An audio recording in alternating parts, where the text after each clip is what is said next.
streetnews.it, sentiamo la musica anche della corrida storica. Siamo qua a Cicciano con l'organizzatore della corrida di Cicciano, Davide Napoletano. Ciao Maurizio, infatti stiamo iniziando proprio in questo momento, che bello la musica, si sente, no? C'è adrenalina, c'è euforia, il pubblico è scatenato. Sì, tanto pubblico e soprattutto 10 concorrenti validi e che fanno molto divertire, tutti bravissimi. È vero, ci sono state le giornate di selezione per poi arrivare a questa puntata finale, diciamo, della corrida. Sì, questa è una puntata finale che poi la corrida sicuramente la porteremo in giro per la Gronolano, diciamo così, le nostre zone, no?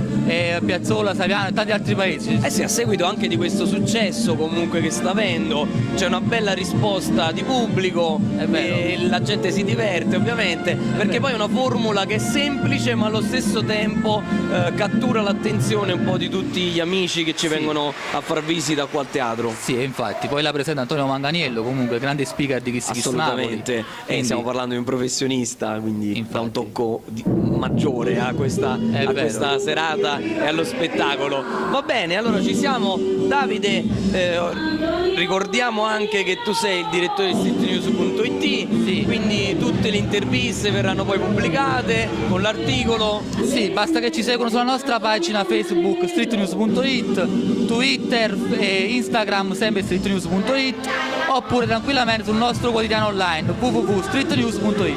Un quotidiano online che da poco ha avuto anche il riconoscimento da parte del Tribunale, quindi accreditato e riconosciuto a tutti gli effetti. Beh, è stato un bel passo avanti. Sì, infatti stiamo crescendo un po' alla volta, però stiamo... Ciao Margherita, ci sta guardando anche una nostra amica che fa la giornalista. Invitiamola, vieni qua. Vieni. Margherita, una delle giornaliste di streetnews.it. Margherita, un saluto. Un saluto a tutti gli amici di Street News. Grazie.